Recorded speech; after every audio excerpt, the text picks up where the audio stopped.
Have you ever noticed how some people just seem to cruise through life reaching all their goals? Mm-hmm. Like they're hitting every target they set for themselves. Right.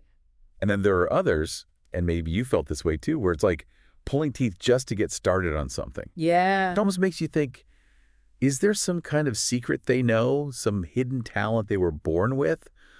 Or are they just incredibly lucky? You start to look for those external factors, right? Right. Like, what's the magic formula? Well, that's exactly what we're going to be diving into today.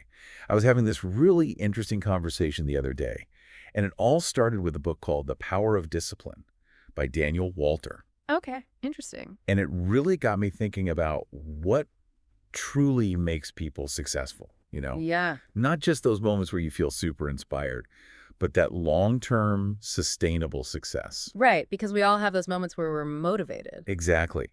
So in this deep dive, we're going to unpack those elements that actually lead to consistent achievement. Okay. Love that. We'll be going beyond those fleeting moments of motivation and giving you some actionable strategies for how to reach your own goals through self-discipline. Fantastic. We're going to be looking specifically at what this book, The Power of Discipline, reveals about building that crucial consistency. And, those moments where you just don't feel like doing the work. Yes. Those are the real challenges. Because we all have them. Yeah. So instead of thinking of success as some kind of mysterious quality that some people have and others don't, Yeah. we're going to really break it down, give you this step-by-step I like it. how to make it happen. Mm.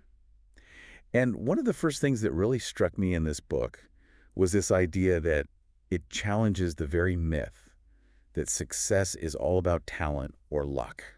It's a common assumption, isn't it? It is. I mean, I'm sure you've seen this too, Oh, right? absolutely. Where you have people who are incredibly talented, but for some reason just never seem to reach their full potential. Yeah, it happens all the time. You see people with so much natural ability.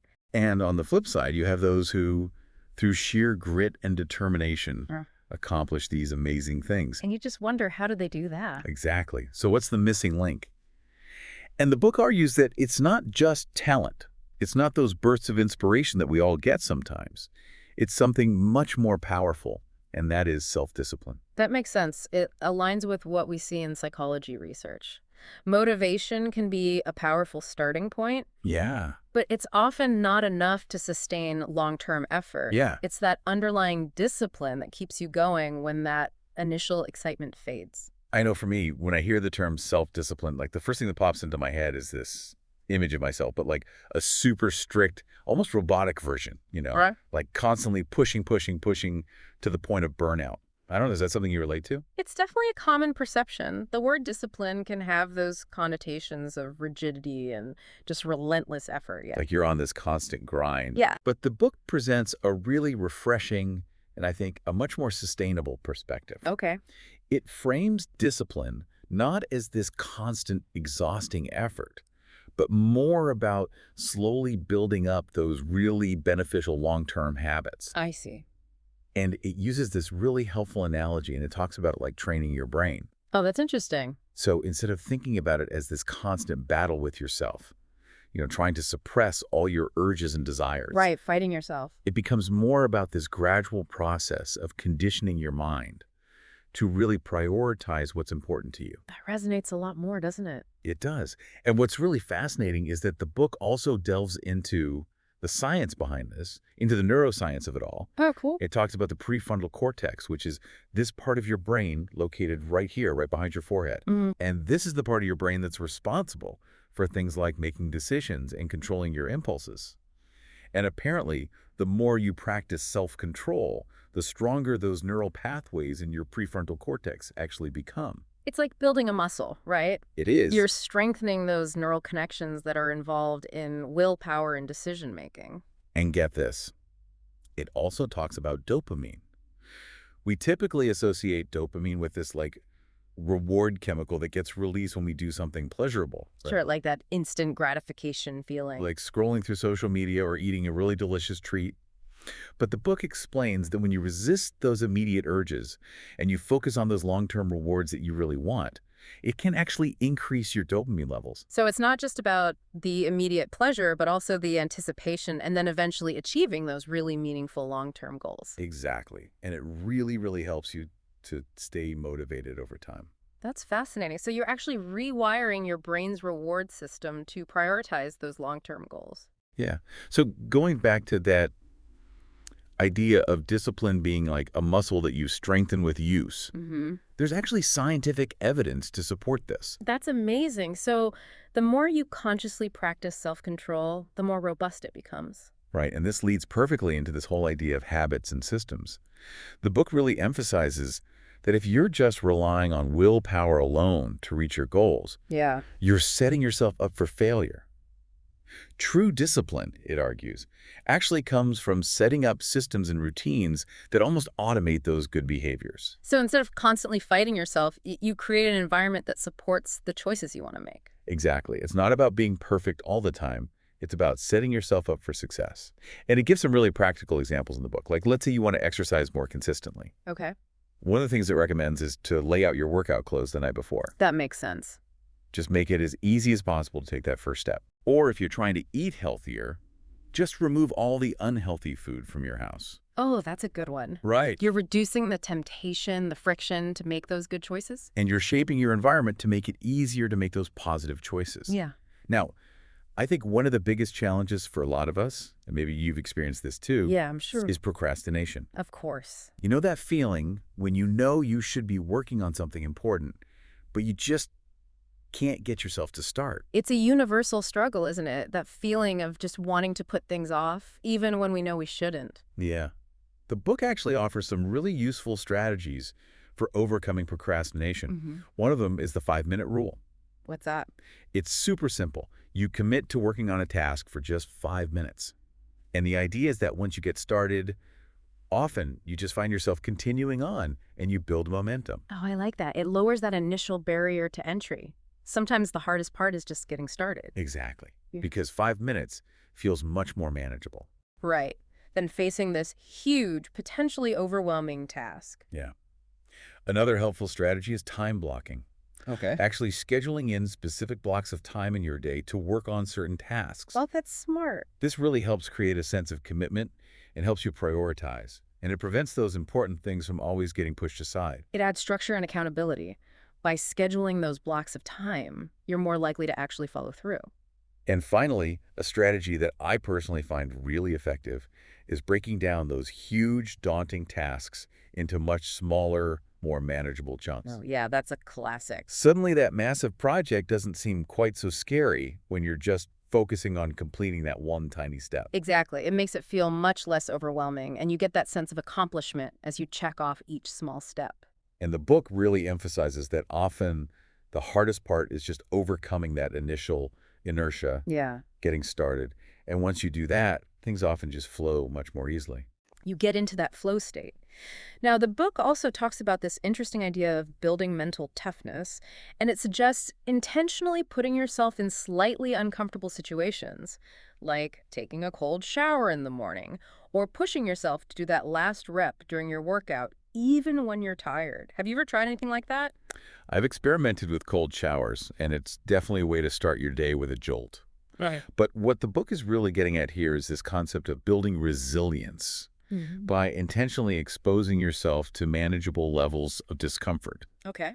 You essentially train your brain to understand that these sensations aren't always dangerous or something to avoid at all costs. So you're expanding your comfort zone, essentially. Exactly. It's like you're giving your brain a little workout And that can translate into greater perseverance in other areas of your life as well. when you're pursuing your goals. Yeah. Another key aspect the book emphasizes is the importance of self-awareness. And it talks about this idea of understanding your triggers. You know, those specific situations or emotions, maybe even times of day, that tend to lead to those behaviors you want to avoid, Right. like reaching for unhealthy snacks when you're stressed, Yeah. or getting distracted by social media when you should be focused on work. We all have those moments. Yeah, we do. So how do we actually address those? And the book connects this idea of self-awareness to mindfulness. Okay. It suggests practices like journaling or taking a few minutes each day for self-reflection I love that. to really help you identify those recurring patterns. Have you ever incorporated any mindfulness practices? I have. Even just taking a few minutes each day to be present to really tune in to my thoughts and feelings, it can make a huge difference. And what's interesting is that those few minutes each day can actually help you identify those things that might be derailing your progress. It creates that space for you to step back and observe your own patterns without judgment. Exactly. Yeah. And ultimately, the book really highlights that cultivating discipline is far more reliable in the long run than constantly chasing motivation. Motivation can be fleeting, right? It It is. comes and goes. Discipline, on the other hand, provides that consistent structure that helps you stay on track. It's about having those systems in place, those habits that are ingrained so that you don't always have to rely on just feeling motivated. So it's a shift from an externally driven approach to a more internally driven one. It's about setting yourself up for success rather than just constantly pushing harder and harder. Right. And the book also makes this really important point about consistency over intensity. It argues that it's much more effective to engage in a small amount of effort consistently each day Yeah. rather than having these sporadic bursts of really intense activity. Yes. And it uses the example of exercise, which I think is really relatable. A short daily workout, even if it's just 15, 20 minutes, Mm-hmm. is almost always going to be more beneficial in the long run than those infrequent long gym sessions. Yeah. Because consistency builds momentum, it becomes part of your routine, Right. and it's much less likely to get derailed when things get busy. It's about making those healthy choices a sustainable part of your life. Now, of course, we all know that no one is perfect. Of course not. There are going to be times when we slip up, we have setbacks, we fall off track. Absolutely. Setbacks are a natural part of any journey. But the book stresses the importance of how you respond to those setbacks. Mm-hmm. It's not about never making a mistake. Right. It's about how quickly you get back on track and prevent those temporary slip-ups from completely derailing your progress. It's about resilience, bouncing back from those challenges. And it encourages you to view failure not as this huge, crushing defeat, Mm-hmm. but as valuable feedback, something you can learn from, adjust your approach, and move forward with more knowledge. So it's about reframing your perspective on failure, seeing it as a learning opportunity rather than a sign that you should just give up. And it emphasizes that consistent effort, even with those occasional slip-ups, is far more important than striving for this unattainable perfect performance. Progress over perfection. Exactly. And here's a really powerful concept that I found incredibly thought-provoking. The book talks about the idea of consciously shifting your own identity. Oh, interesting. So instead of saying, I'm trying to work out more, Mm-hmm. you start to really believe, I am someone who works out. I see. So it's about aligning your self-perception with the actions you want to take. And when you genuinely believe that you are a disciplined person, then those consistent actions just become a natural expression of who you are. It becomes part of your identity, your core beliefs about yourself. And going back to the importance of your environment, the book emphasizes that you can actually design your surroundings to make success easier. Minimize those distractions, surround yourself with people who embody those qualities you admire. Just make it as easy as possible to make those positive choices. Your environment has a huge impact on your behavior. It does. So, to kind of summarize everything we've talked about, what would you say is the essence of discipline, according to the power of discipline? I'd say it boils down to this. Success is not about waiting for motivation to strike. It's not about willpower alone. It's about consistently implementing those small, disciplined habits over time. And working smarter, not harder. Exactly. It's about setting up those systems and routines that support you and make it easier to reach your goals. This deep dive into the power of discipline has really highlighted that achieving your goals isn't about finding this magical source of motivation. Right. It's about those consistent small actions, that gradual progress, and that shift in how you view yourself and your approach. It's about taking control of your own success, building it step by step. Absolutely. Subscribe for more insights into understanding the world and yourself.